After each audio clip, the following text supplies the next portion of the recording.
thanks for checking out the video. I'm super excited to take you through how to elevate your client experience and really take it to the next level using systems, workflows, and technology. And so let me give you a quick little background first. My name is Kate Guillen. I'm the founder of Simplicity Ops. And here at Simplicity Ops, we believe that your CRM should be the operational hub of your practice.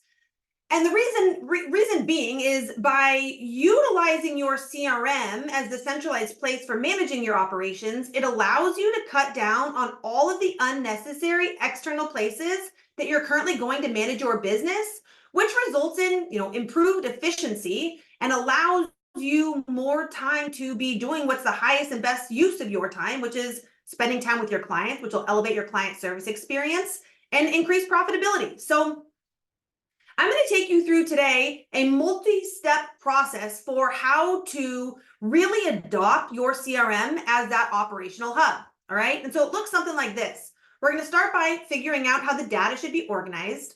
Then we're going to jump into, what do we mean by utilizing your CRM as the operational hub? Then get clear on your service model and how to use the CRM to deliver those services proactively.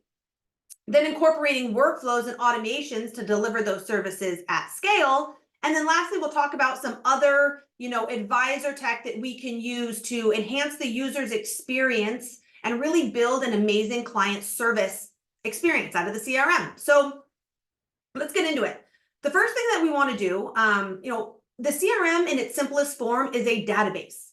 And so the foundation of a well-organized database is well-organized data. And so we're going to start there by figuring out who are these contacts in your database and what is the best way to structure them. I like to think about this like from a reporting standpoint and look at it as like a hierarchy, but ultimately, in my experience, when you get into a CRM, the contacts are essentially the same. They're businesses, they're clients, they're centers of influence, they're prospects, okay? They're the relatives of our clients. And so I want to look at this as like a contact hierarchy and think at the highest level, how do we need to group these contacts together for reporting purposes to make this data usable so that you can say, hey, Kate, get me a list of all my clients. Get me a list of all my COIs. Get me a list of all my prospects, okay? At the highest level, we need to know who these people are in our database. And I recommend to you that you limit the amount of statuses or types, depending on your CRM that you use, that you have available so that a contact can't possibly be two. Reason being, your brain works one way, mine works the other. You put them in as a prospect, I put them in as a client, and now, the reporting doesn't work. So we want to keep this clean, keep this concise, and document what these statuses or types mean. All right. And so we've included a style guide template as a resource here to help you start to build out your style guide, which is essentially like a glossary to your database on how your contact should be structured and the meaning of each different status or type. Once you get clear on, at the highest level, the organization, we can use categories to like filter down contacts by like their rank or their segment within their status. So then you can say, hey, Kate, give me a list of like my top tier clients or my bottom tier clients or just my hot prospects. This makes that possible. And so you can see here how I've mapped like the available, client status to the corresponding categories. And it's important that you do this so that, you have a structure in place, it's well-defined, and everybody on your team is using these fields consistently. You'll hear me say multiple times here that consistency is key. And this is how you start that process by organizing your contacts, coming up with this hierarchy and documenting them on a style guide. So your entire team has a resource, articulating how contacts need to be structured. And then I think this goes without saying, but once you figured out like how contacts need to be organized, you need to go through all your contacts and remap them to this new outline so that it's clean, so that it's consistent. And we will put measures into place so that going forward, any contact, gets that gets added, fits within this organizational outline. But, traditionally, when we get into databases, there's a little bit of cleanup and organization and like remapping that needs to happen to get all of the contacts, tip top and tidy. Once you know how the database is organized, you can be doing some of the cleanup behind the scenes while you start to Implement the CRM is the operational hub, okay? And so what I mean by your CRM being the hub is this. Your CRM now becomes the place for contacts, tasks, your calendar, your sales pipeline, accounts, okay? So that we can report on this data, and it's all in a single place, which is going to massively improve our reporting capabilities.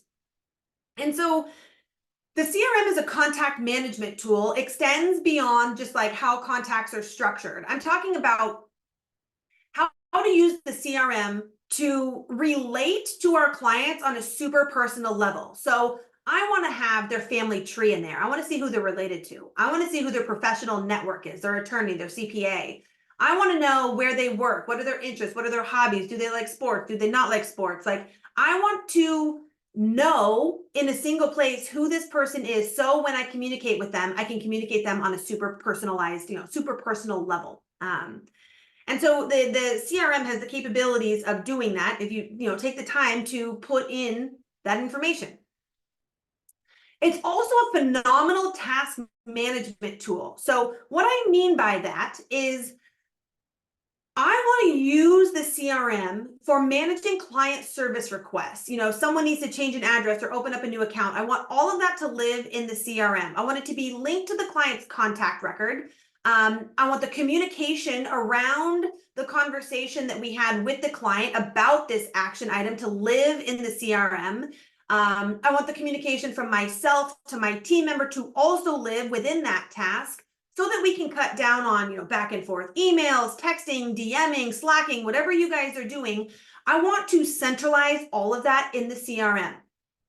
And I want to create a ton of efficiency around this process by templating the heck out of it, all right? There's a lot of repeatable things that we do that I highly suggest that you create task templates around to help standardize, one, to stop like typing the same thing over and over again for every different client service action item, and also standardize communication. So the advisor can open up an activity template that says beneficiary change and know what they need to communicate to the admin team. The admin person gets it, has their marching orders, has a workflow, helps them execute whatever that service, the Benny change is.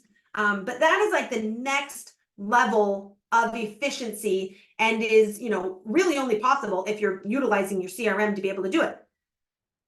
The same logic applies to your calendar, all right? And so I think you should use your CRM as your firm's centralized calendar. Well, one, because we can link it to our client contact records. And so then when I open up Bob Jones's contact record, not only can I see that Benny change and all the service things that my team is working on for he and his family, but I can also see upcoming appointments and past review meetings and run a report to see how many times have I met with Bob this year. You get what I'm getting at. But by adopting that CRM calendar, now I can see a historical timeline of everything that has transpired in these client relationships. And the good news is, most of the leading industry CRMs link or, have an integrated capabilities with, your Google Calendar as well as your Outlook calendar. So we can sync those together so that anything that you add to Outlook can flow through to your CRM calendar and link to that contact record and do exactly what I just explained. I believe the same thing to be true with your pipeline, all right? In an effort to not have your new revenue opportunities on some external spreadsheet, I want to use the opportunity tracker to show new revenue opportunities. Where did they come from? Who on my team is responsible for bringing in the new business? The dollar amount, revenue potential, and just be able to track and show who is in our prospect pipeline, where are they at in the process, and track them moving up to the 1 yard line, signing paperwork, and becoming a full-fledged client. All right. And then same gig goes for your accounts, setting up a data feed with your custodian so that the administrative team can see where our accounts custodian, how much money are we managing, linking it to tasks. So there's never confusion anymore about what account should I be moving the money out of, right? So many benefits here, but one of the biggest ones and one of the big pieces of feedback that I get is how it improves your reporting capabilities. All right. So this is a nice kind of image here, bringing to life that whole CRM as the hub idea. And once we know like how the database is supposed to be organized, everybody on our team is using it to manage all of the things that I just talked about here, we can get into some of the fun stuff, which is talking about your client service experience. What do we want it to feel like to work with your team?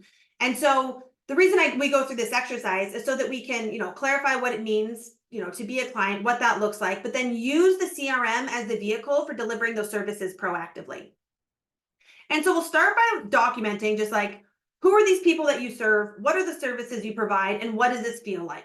All right. And so I've broken this down into 4 tiers, but just follow my logic on this. I want to, segment my book based on a couple of qualifying factors, not just a straight up like AUM number. I think I heard Michael Kitces say, he calls them the three A's: AUM, advocacy, and attitude. And so there's a little like emotional component that we take into consideration here when we qualify our clients. But basically, I want to know, how much money do we manage on their behalf, or like how much revenue are they bringing into the firm? Are they an advocate for our business? Do they give us a lot of referrals? And are they a quality person to work with? And the reason I bring those like emotional things up is like, you might only manage, $750,000 on their behalf, but they're a killer referral source. And so you really want to nurture that relationship and give them that tier 1 Ritz-Carlton white glove client service experience, even though they don't meet that $1 million threshold. All right. And so it's kind of a fun exercise to think through, like, what are the qualifying factors? Start to segment your book and get really clear on what does it mean, or like, how does this scale? How many times a year are you meeting with people? Is it in person? Is it over Zoom? Are you checking in with them in between their meeting cadence? You can see what I'm getting at here. What is the expectation for the team? How quickly are we getting back to people? What is the level of service that they're getting? Are we celebrating birthdays or holidays? Who are we inviting to various events? All right. And so start to build this out and get very clear on the expectations and what does this experience feel like. Document it in something as simple as this, so that you have a tangible resource for your team. Also helpful for a new hire, like, hey, listen, here's how we qualify our clients, here's the expectations for how we manage these relationships, but ultimately so that we can build workflows and templates and keywords and tags to deliver these services proactively using the CRM. All right. And so once we've kind of firmed up what this service experience looks like, workflows and automations are how we deliver these services at scale. So once we get clear on what our services are, now we can write workflows to manage them. And so a workflow in its most simplest form is just a standard operating procedure, okay? It is a series of steps and tasks, and it's a chronological outline of like how to execute various responsibilities.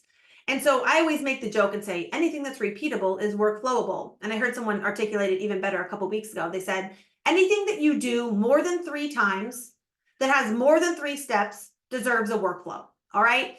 So if you're starting your workflow journey, you need to think through, what are the repeatable things that you're doing that you can, like, in an effort not to reinvent the wheel every single time you go to do something, write a workflow to help manage.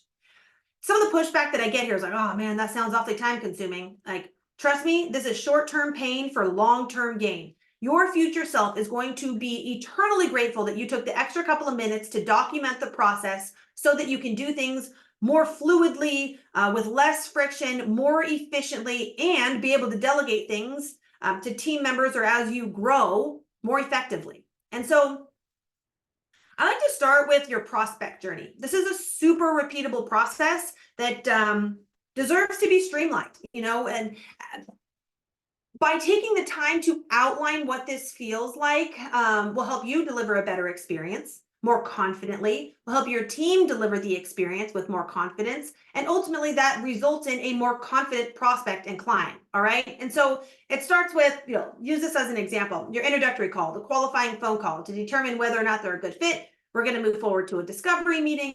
We're going to, gather the documents that we need to put together a plan. Then comes the implementation, preparing custodial paperwork, whether it's an in-person meeting or we're doing it via DocuSign. We're going to have a workflow in place to take us through what that looks like.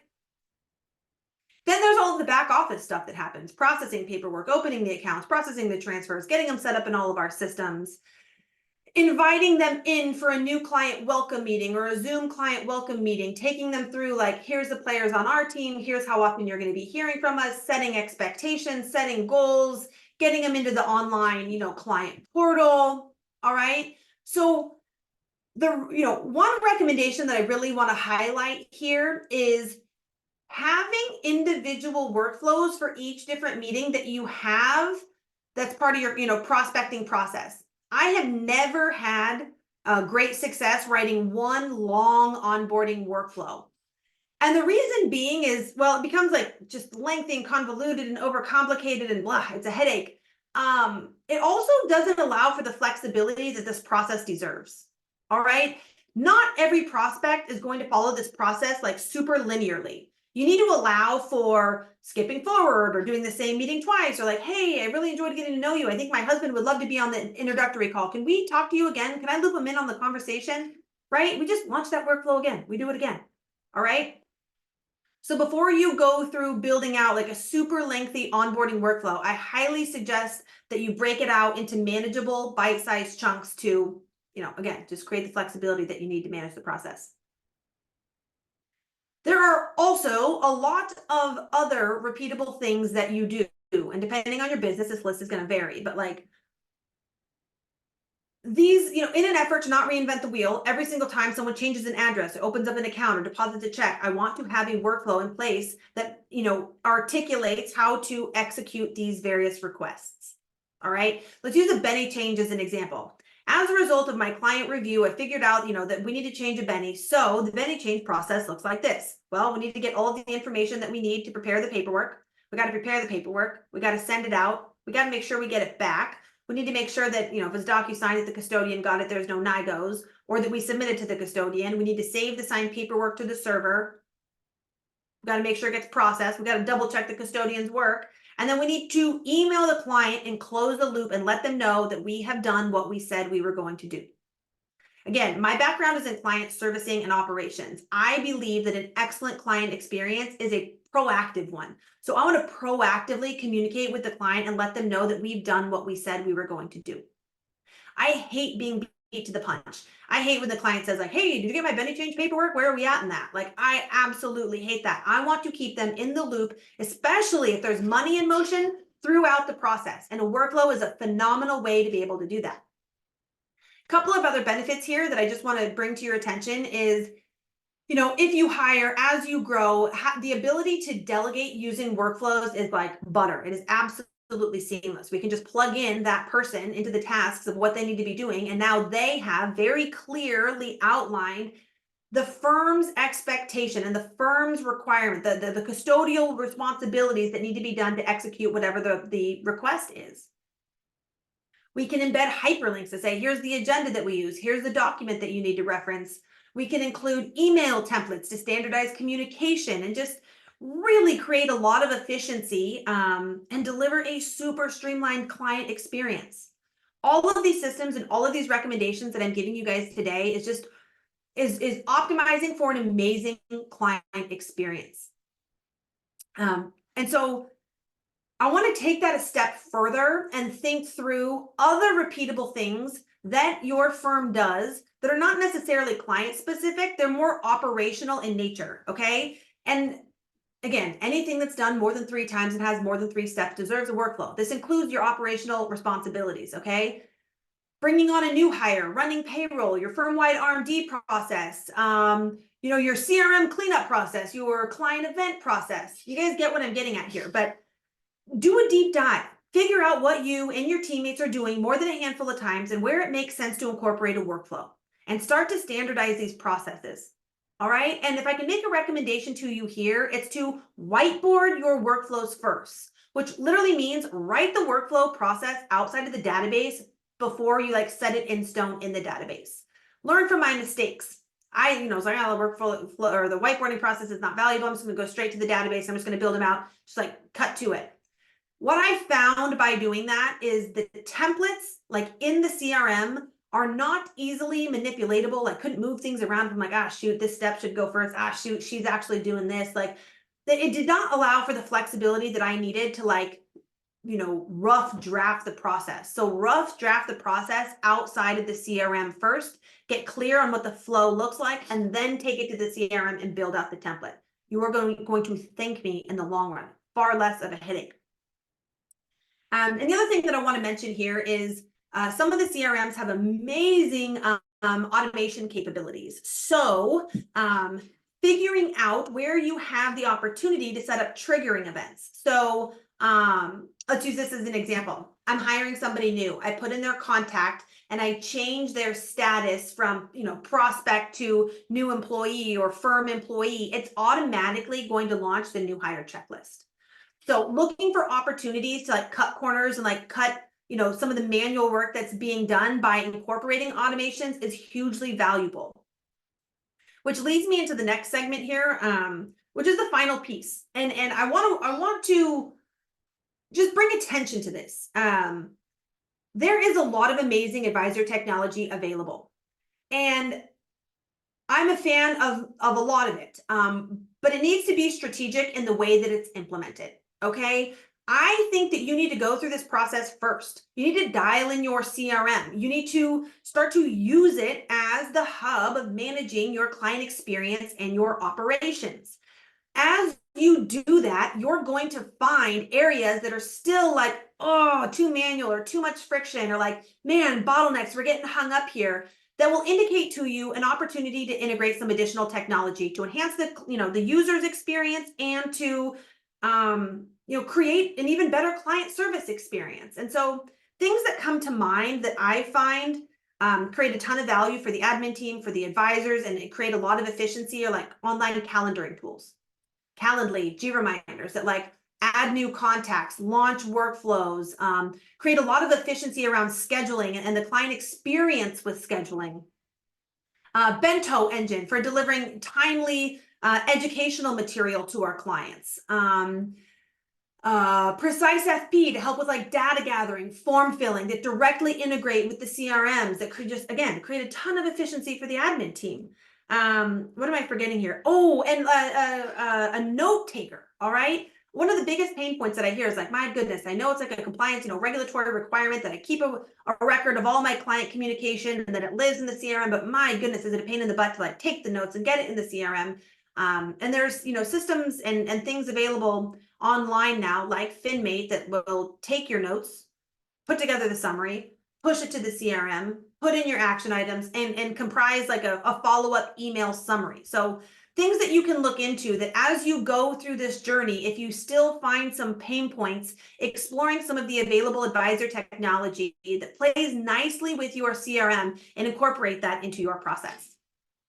So that's it, guys. That's a pretty quick overview of best practice for dialing in your CRM and how to really adopt it as your firm's operating system. And so if you have questions about this or like how it pertains specifically to your practice, please feel free to reach out, grab some time on my calendar, shoot us an email. And if you just want to stay in touch, we have a really awesome free community of RIA owners and operators where we all get together and shoot the breeze and help solve the problems of the industry. So looking forward to keeping in touch. Hope to talk to y'all soon. Thanks.